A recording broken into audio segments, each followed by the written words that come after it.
Pemerintah telah menetapkan COVID-19 sebagai jenis penyakit dan faktor risiko yang Dua warga Indonesia yang positif terinfeksi virus corona. Betapa menyeramkannya dampak virus corona. Sejumlah orang tiba-tiba tumbang ketika mereka melakukan aktivitasnya.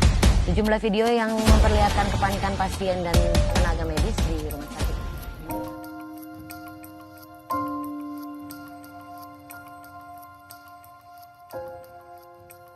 Hidup merupakan sebuah pilihan, begitu juga halnya dengan mimpi. Semua orang bebas berkeinginan apapun. Hidup tanpa mimpi bagaikan perjalanan tanpa tujuan.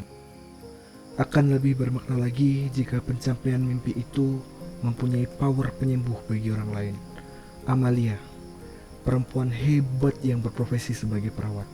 Mimpi terbesarnya adalah menjadi seseorang yang mampu mengulurkan tangan untuk orang-orang yang membutuhkan. Saat Presiden mengumumkan adanya pasien positif virus corona di Indonesia, ada kekhawatiran kecil dalam benak Lia. Terlebih, ia bekerja di rumah sakit yang ditunjuk oleh pemerintah sebagai rumah sakit rujukan untuk pasien COVID-19. Kekhawatiran lainnya juga datang dari keluarga besarnya. Sanak, saudara, tak luput ikut melarangnya untuk berkunjung ke rumah mereka. Para tetangga pun takut-takut kalau misalkan mereka ikut terinfeksi karena berdekatan rumah dengannya. Namun, kekhawatiran Lia seketika menghilang mengingat akan mimpinya. Ia menceritakan inilah saatnya mewujudkan mimpi yang sesungguhnya. Mereka harus merawat para pasien dengan menggunakan alat pelindung diri yang lengkap, mulai dari sepatu boots, astronaut gowns, gloves atau sarung tangan, masker N95, dan juga goggles agar terhindar dari virus. Rasa takut itu insya Allah pergi. Ada Allah yang menjaga kita, ujar Lia. Namun, tak dipungkiri oleh Lia ketika ia harus mengenakan APD selama berjam-jam saat bertugas. Rasa pengap dan panas luar biasa menggerogoti tubuhnya. Badan yang berkeringat membuat Lia merasakan haus lebih cepat. Kondisi yang dihadapi oleh Lia bisa lebih berat lagi saat Lia mendapatkan jadwal dinas malam. Setiap perawat diwajibkan untuk mandi setelah memasuki ruangan isolasi dan melakukan kontak langsung dengan pasien. Bahkan ketika sedang melaksanakan dinas malam, Lia bisa mandi 2-3 kali.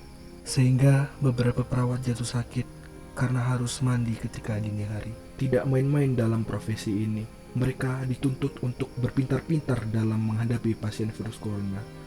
Apalagi dalam situasi dan kondisi darurat virus corona seperti saat sekarang ini. Di tengah-tengah perjuangan yang dilakukan oleh tenaga medis, terkadang masih ada saja dari sejumlah pasien yang tidak puas akan pelayanan rumah sakit. Bahkan tak segan pasien mengeluarkan kata-kata yang kurang enak untuk didengar. Terkadang muncul rasa simpati dan empati Lia dan rekan-rekannya kepada para pasien virus corona. Apalagi saat pasien tersebut dalam keadaan kritis. Ia membayangkan seolah-olah yang berada dalam posisi tersebut adalah dirinya. Di masa-masa seperti itu, tidak ada satupun teman atau bahkan keluarga yang menemani. Hanya para perawatlah yang mendampingi. Kala para pasien tidak mampu bertahan hingga akhirnya menghembuskan nafas terakhirnya, jenazah langsung dimandikan oleh tim medis, dibungkus, dimasukkan ke dalam peti jenazah, diantarkan ke rumah duka, dan kemudian dikuburkan tanpa boleh dibuka kembali. Cerita Amalia hanya segelintir dari sekian banyak pengorbanan yang dilakukan oleh tenaga medis. Mereka menunaikan baktinya tanpa mengenal waktu, siang dan juga malam. Mereka juga takut untuk pulang ke rumah. Mereka takut menjadi carrier virus ini bagi keluarganya, sehingga mereka harus menahan rindu demi kebaikan kita semua. Ada juga tenaga kesehatan yang diminta keluar dari kosnya karena pemilik kos khawatir penghuni kos lain tertular. Ada juga kisah tenaga kesehatan yang hanya menggunakan APD dari jas hujan karena keterbatasan kesediaan APD. Mereka ikhlas menjalankan baktinya meskipun nyawa yang menjadi taruhannya. Sampai saat ini sudah lebih dari 55 orang tenaga medis yang gugur dalam melaksanakan tugasnya untuk melayani masyarakat. Mereka menyaksikan pasien-pasien tergeletak dan kesakitan diserang wabah corona. Merekalah yang mendengar tangis dan ratapan keluarga pasien yang wafat. Meskipun mereka tidak memiliki hubungan darah, mereka merawat pasien dengan sepenuh hati. Dedikasi para tenaga medis dalam merawat pasien COVID-19 tiada tara. Mereka mengorbankan waktu, tenaga, pikiran, jiwa, dan raga. Mereka layak disebut sebagai pahlawan kemanusiaan. Terima kasih tenaga medis, terima kasih atas perjuangan dan pengorbananmu. Kalianlah pahlawan yang sesungguhnya, pahlawan kemanusiaan.